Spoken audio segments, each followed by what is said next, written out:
I need to tell you something that most men never hear until it's already too late. Until the relationship is already broken and they're sitting there wondering what happened. Here's the truth. When a woman starts leaving emotionally, she almost never announces it. She doesn't wake up one day and decide to become someone else. It happens slow, quiet. Like a window left open just a crack, and you don't feel the cold until you're already shivering. It starts with small things, little shifts in behavior, phrases that sound completely normal on the surface but are actually rewriting the whole story of your relationship underneath. And if you don't know how to read them, you'll spend months, maybe years, fighting to save something that already died a while back. You'll be holding on to a memory, not a person. If you're new here, welcome. I talk about the real mechanics of love, how connection builds, how it breaks, and the signals people give off right before everything changes. If that's the kind of thing that helps you see people more clearly, stay with me, because what I'm about to walk you through today is something almost every man misses while it's happening right in front of him. Here's something people get backwards constantly. Infidelity, emotional or physical, rarely starts as an event. It starts as a slow erosion. Long before another person ever enters the picture, distance starts building inside the relationship first. She disconnects from you emotionally before anything else happens. And that disconnection doesn't stay hidden. It leaks out through her words, her tone, the energy she brings into a room she used to light up. Words matter more than people think.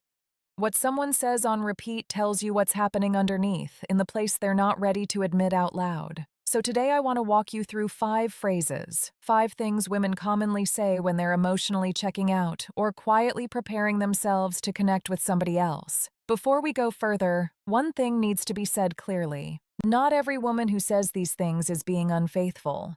Not every shift in mood means betrayal. Sometimes people are just exhausted or overwhelmed or dealing with something heavy in their own life that has nothing to do with you. This isn't about diagnosing one moment, it's about recognizing patterns. When these phrases show up alongside secrecy, less affection, and a growing coldness, that combination usually means something deeper is already in motion. Drop where you're watching from in the comments. I always like seeing how far this reaches. The first phrase slides right past most men because it sounds so reasonable. I've just been really stressed. And look, stress is real. Life gets heavy. Work, family, money, exhaustion, all of it can make a relationship feel different for a while. But there's a difference between stress affecting a relationship and stress becoming the excuse for the relationship disappearing. You'll notice the conversations get shorter. The touch fades. Eye contact starts feeling rare. Even small rituals, holding hands walking to the car, sitting close on the couch, quietly vanish. And every time you ask what's wrong, you get the same answer: stress. It sounds mature, so you believe it. You might even start blaming yourself for being too much. But here's what's actually true about how connection works. When a woman feels genuinely bonded to a man, stress usually pulls her toward him, not away. She wants comfort from the person she trusts. So when stress becomes a permanent wall instead of a passing storm, something else is going on beneath it. Watch for the contrast, too. She's too tired to talk to you, but somehow has energy for friends, a new hobby, more time on her phone, more attention to how she looks. That's not exhaustion. That's her energy relocating. Doesn't always mean cheating, but healthy love rarely goes cold in only one direction. The second phrase sounds almost noble. I just need to focus on myself right now. Growth is good. We should all want it. But there's a version of focusing on myself that's really just a socially acceptable exit ramp. A woman who still loves you wants to grow with you. She wants you in the picture. But when she's already leaving emotionally, the language shifts toward needing distance from you specifically. She stops sharing her thoughts, starts keeping things private, treats you like someone she used to know. And if you express concern, suddenly you're framed as the obstacle to her growth. This is how good men end up apologizing for wanting closeness. Real growth in a healthy relationship creates more honesty, not more secrecy. People who are quietly preparing to leave often start living as a single person in their own mind, long before anything official happens. The third phrase comes out the moment you start asking real questions. You're being too controlling. This one stings because it flips the entire conversation from her behavior onto your character.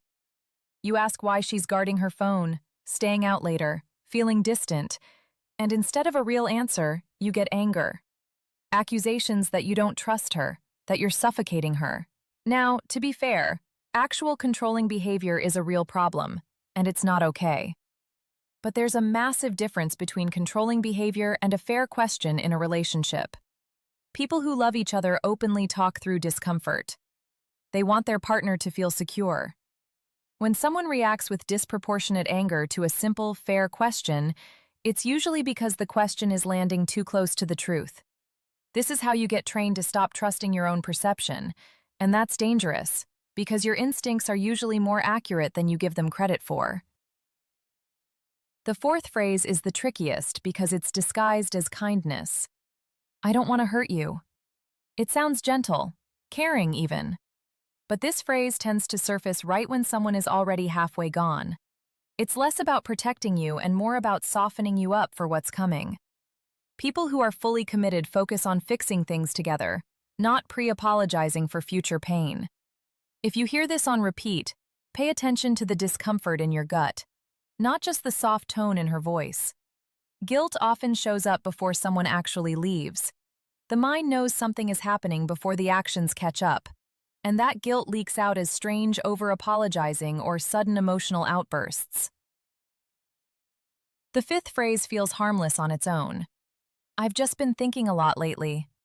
Everyone thinks. But paired with secrecy and emotional distance, it becomes something else entirely. A sign that she's physically present but mentally somewhere else completely. Detachment almost always starts in the mind long before someone actually leaves. She may already be picturing a different life, alone, with someone else, or just a different version of herself. You can feel it.